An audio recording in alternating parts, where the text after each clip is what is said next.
ఉదయకాల సమయంలో దేవుడు మనతో కూడా తన కృపని మనకు తోడుగా ఉంచాడు. ఈ సాయంకాల ఆరాధనలో పాల్గొన్న ప్రతి బిడ్డని దేవుడి నిండాలుగా దీవించి ఆస్వాదించిన గాక.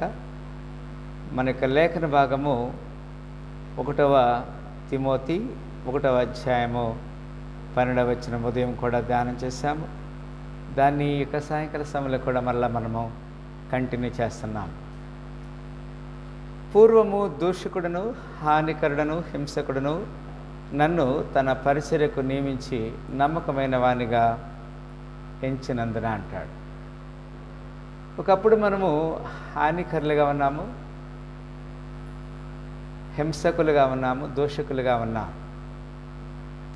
మనల్ని తన కృపకి పాత్రలుగా చేసి తన నిత్య రాజ్యానికి వారసులుగా చేశాడు. నన్ను బలపరిచిన మన ప్రభువైన క్రీస్తు యేసుకు కృతజ్ఞుడై ఉన్నాను. తెలియక అవిశ్వాసం వల్ల చేసేది కనుక కనకరించబడుతుంది. ఒకప్పుడు మనందరము కూడా తెలియక దేవుని సన్నిధిలో ఎన్నో అపవిత్రమైన క్రియలు చేశాం. వాటి ద్వారా మనకి కనికరము దొరికినది. అయితే దేవుడు మనల్ని తన నిత్య రాజ్యానికి వారసులుగా చేయటానికి తన కృపనిస్తున్నాడు. అదే ఈ దినమున కొన్ని నిమిషాలు వాక్యం నుంచి కొన్ని మాటలు ధ్యానం చేస్తాం ప్లారా. ఇక్కడ లేఖనం ఏం చెప్తుందంటే మనకు అర్థం కావాల్సిన విషయం ప్లారా. ఫిలిప్పీయులకు రాసిన పత్రిక 2వ అధ్యాయము 11వ వచనం. ఫిలిప్పీయులకు రాసిన పత్రిక 2వ అధ్యాయము 11వ వచనంలో ఈ విధంగా వ్రాయబడినది. ప్రతివాని నాలుకయు తండ్రి అయిన దేవుని మహిమార్థమై యేసు క్రీస్తు ప్రభు అని ఒప్పుకొన్నట్లను దేవుడు ఆయన అధికముగా హెచ్చించి ప్రతి నామమునకు పైనామమును ఆయనకు అనుగ్రహించాను. ఇక్కడ దేవుని యొక్క ఉన్నత స్థితిని దేవుడు మనకి లేఖనం ద్వారా హెచ్చరిక చేస్తున్నాడు. అంత మాత్రమే కాదు, కొలస్సీలకు రాసిన పత్రిక 1వ అధ్యాయము 25వ వచనంలో ఈ విధంగా వ్రాయబడినది. కొలస్సీలకు రాసిన పత్రిక 1వ అధ్యాయము 25వ వచనంలో ఈ విధంగా వ్రాయబడినది. దేవుని వాక్యమును అనగా యుగములలోనూ తరములలోనూ మరుగు చేయబడి ఉన్న మర్మమును సంపూర్ణముగా ప్రకటించుటకు అంటాడు. మనము దేవుని వాక్యాన్ని ప్రకటించాలి. సమయమందును అసమయమందును దేవుని వాక్యాన్ని ప్రకటించాలి. అది సంపూర్ణంగా ప్రకటించాలి అనేది దేవుని యొక్క ఏర్పాటులో భాగము. 2 కొరింథీ 12:9-10 ఈ విధంగా వ్రాయబడింది. 2 కొరింథీ 12వ అధ్యాయము 9-10 ఈ విధంగా వ్రాయబడినది.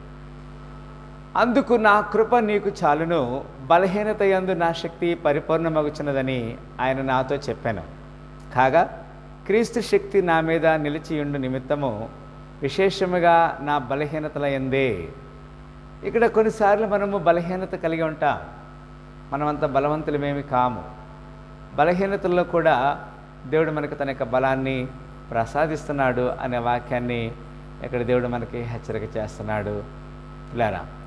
అంత మాత్రమే కాదు, 10వ వచనంలో కూడా మనం చూసినప్పుడు చక్కని మాట చెప్తున్నాడు. ఇక్కడ ఏమంటాడంటే, నేనెప్పుడు బలహీనుడునో అప్పుడే బలవంతుడును కనుక క్రీస్తు నామము నాకు కలిగిన బలహీనతలలోనూ నిందల్లోనూ ఇబ్బందుల్లోనూ హింసల్లోనూ ఉపద్రవములోనూ నేను సంతోషించున్నాను. మనకి బాధ కలిగినప్పుడు మనం సంతోషించాలి. మనకి ఇబ్బంది కలిగినప్పుడు మనం దేవుని స్తుతించాలి, గణపరచాలి, కొనియాడాలి. ఇది దేవుని యొక్క ఏర్పాట్ల భాగమని లేఖనం మనకి స్పష్టంగా తెలియచేస్తుంది పిల్లారా. 2 తిమోతి 4:17 ఈ విధంగా వ్రాయబడినది. 2 తిమోతి 4:17 ఈ విధంగా వ్రాయబడినది పిల్లారా. అయితే నా ద్వారా సువార్త పూర్ణముగా ప్రకటించబడు నిమిత్తమును అన్ని జనులందరూ దాని విను నిమిత్తమును ప్రభు నా ప్రక్క నిలిచి నన్ను బలపరిచిన కనుక నేను సింహముల నోట నుండి తప్పించబడితిని అంటాడు.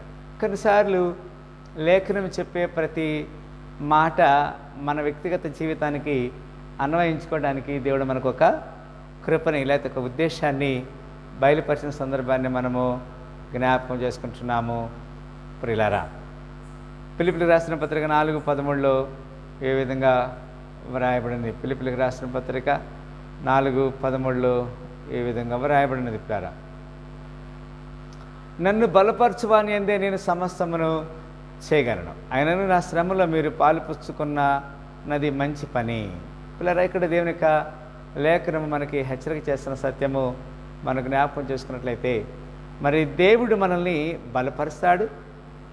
మనం ఎప్పుడైతే బలహీనతగా ఉన్నామో అప్పుడు ఆయన కృప మనల్ని బలపరుస్తుందనే విషయాన్ని లేఖనం ద్వారా దేవుడు మనల్ని హెచ్చరిక చేస్తున్నాడు.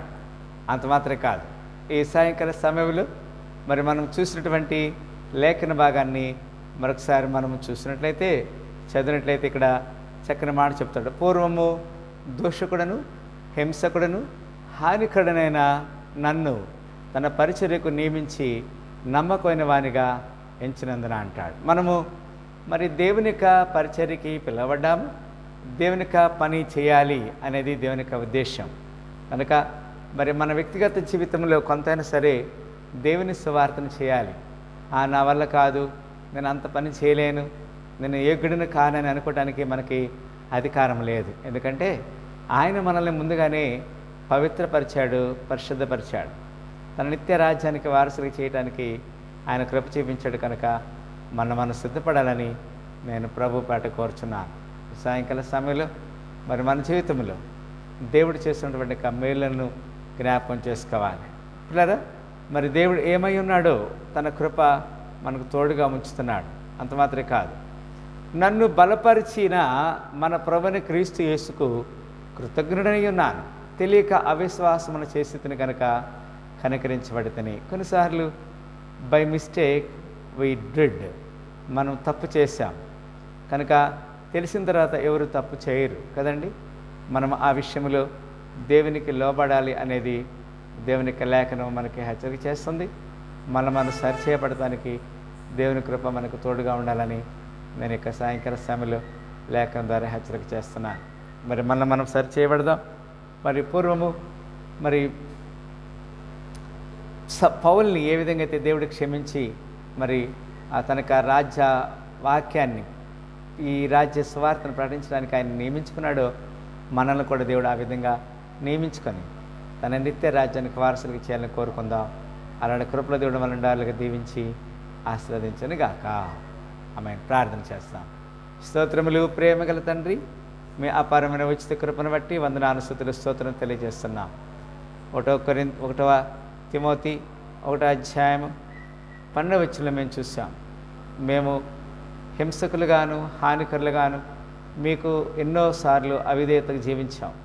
ఆయన మమ్మల్ని క్షమించి మీ నిత్య రాజ్యానికి వారసులు చేసినందుకు వందనాలు తెలియజేస్తున్నాం. ఏర్పాటు చేయబడిన సాహసాన్ని దీవించండి, కుడి చెంబిళ్ళ జ్ఞాపకం చేసుకోమని సకల ఘనత మహిమ ప్రభావం అర్పిస్తూ యేసుక్రీస్తు పరిశుద్ధ నామములో మిక్కిలినంత వేడుకను స్తుతించి ప్రార్థన చేస్తున్నాము తండ్రి. మరొకసారి ఈ సాయంకాల పునరుద్ధాన శుభములతో దేవుడు మనందరి ఉండాలని దీవించాలని కోరుకుంటూ అలాంటి కృప దేవుడు మనల్ని దీవించి ఆశీర్వదించును గాక. ఆమేన్.